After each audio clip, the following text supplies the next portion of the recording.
Hi guys, welcome to Savvy Money Show with me, your host Sean. I know what you're thinking. You're thinking because the AMC CEO got caught without his pants on during that interview where his iPhone dropped. Am I wearing any? Well, you're not going to find out. Anyway, on with the show. As I said before, check out my Discord, links in the description below. I just have such a backlog of videos, I don't have a chance to record them all, and then by the time I get a chance, the moment's gone, the action's gone. So please check it out, it's completely free. And I put the information in before the video gets released.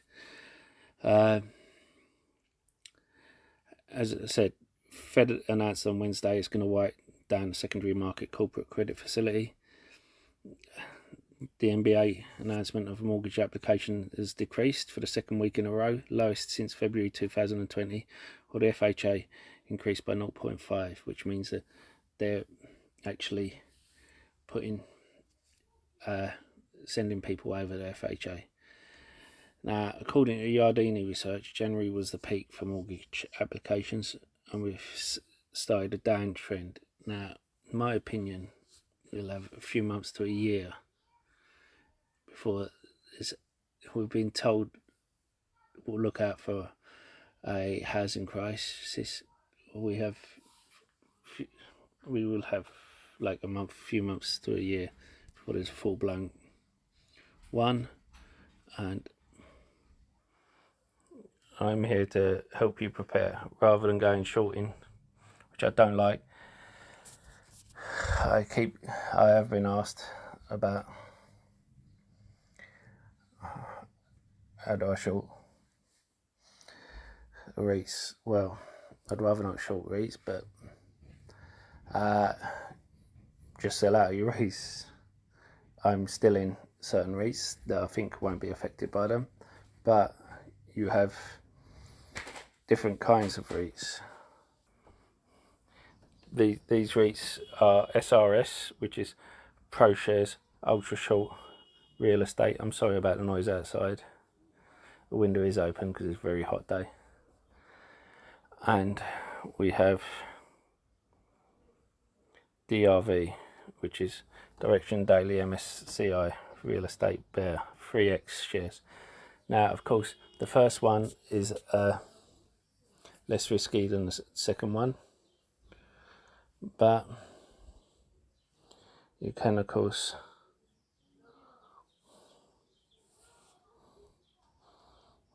make the argument that any form of shorting is going to be risky. This is down 76% because the housing market has been up so much. We have seen, as I said, since January we have seen it go flat and then start a downtrend.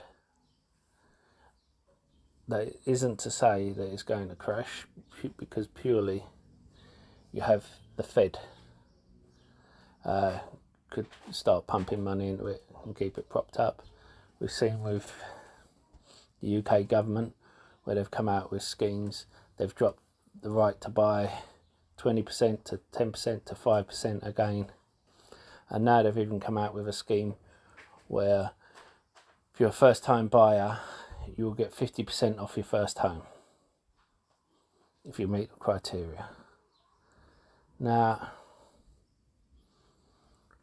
they don't do that from the benefit of their own heart. You know, they know what's happened is these house builders have gone out and done, and the banks have gone out and bankrolled them. They've done what they did in 2008. They've built too many properties. All of a sudden people are seeing they're saving $50, £50 a month on their mortgage, and they're thinking, you know what, I can afford to upgrade. I can go from a maisonette to a house, or 2-bedroom to a 3-bedroom, you know. And then what's happened is, when people have done that, while they was being furloughed, while they was getting these money coming, and the furlough stopped, all of a sudden people aren't doing it anymore. Now, what has happened? It's gone flat, and they just carried on building, thinking this was going to continue. And now they've got all these properties. They're still building them, but it's cost more. If you remember in the previous video, I said I showed a picture where a sheet of timber that cost $11 a sheet before was costing over $46. So the cost of building has gone up because they're building so much. And it's got to a stage where they have to increase the price of the houses because the cost has gone up. And suddenly the interest rate doesn't come into it. We had a stamp duty freeze in the UK. Now they've gotten rid of that. They can't justify that anymore. So they have to come out with a new scheme to help prop up the building industry and the banks that have bankrolled them. But they won't be able to do it constantly, because what's going to happen is it's just going to, on a temporary basis, it's going to have the property prices going up and up and up, and people who were buying because they're thinking, oh, I'm saving so much a month, I can upgrade.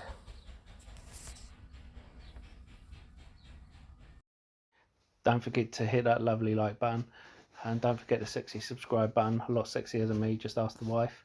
And if you want to be a hero, hit the bell notification. You'll be notified when a new video gets uploaded. And why not check out the links in the description below. If you're looking for a free trading platform, you get a free share worth up to £200, depending on the platform you use if you deposit a small amount. Those same people will suddenly think, well, I've upgraded.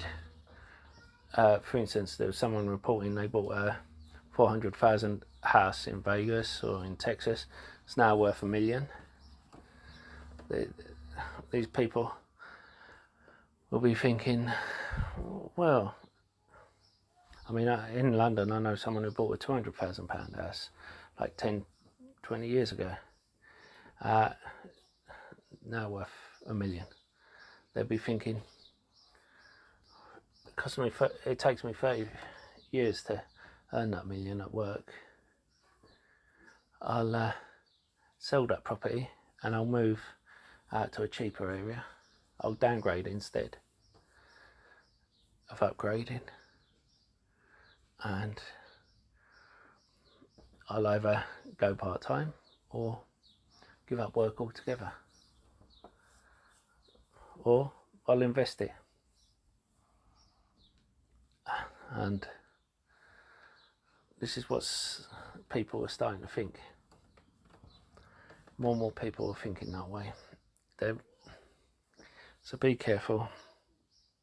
Don't be one of these who suddenly thinks at the moment, I'm saving 50, 100 quid on my mortgage, I can upgrade. If you want to, then you have to be thinking very long term. Don't be upset if it has to be because you found the perfect house for you and that price doesn't matter. Because then, if the housing market crashes, you have to be aware can't be too upset because you have the perfect house for you.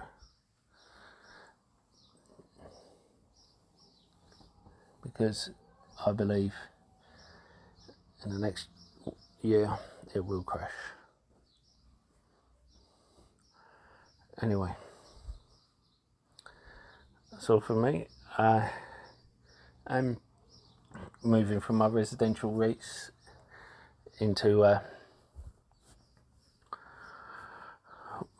more long-term medical REITs, which I stated before, and in a more commercial long-term leases. I hope this has been of some benefit to you. I'll see you in the next video.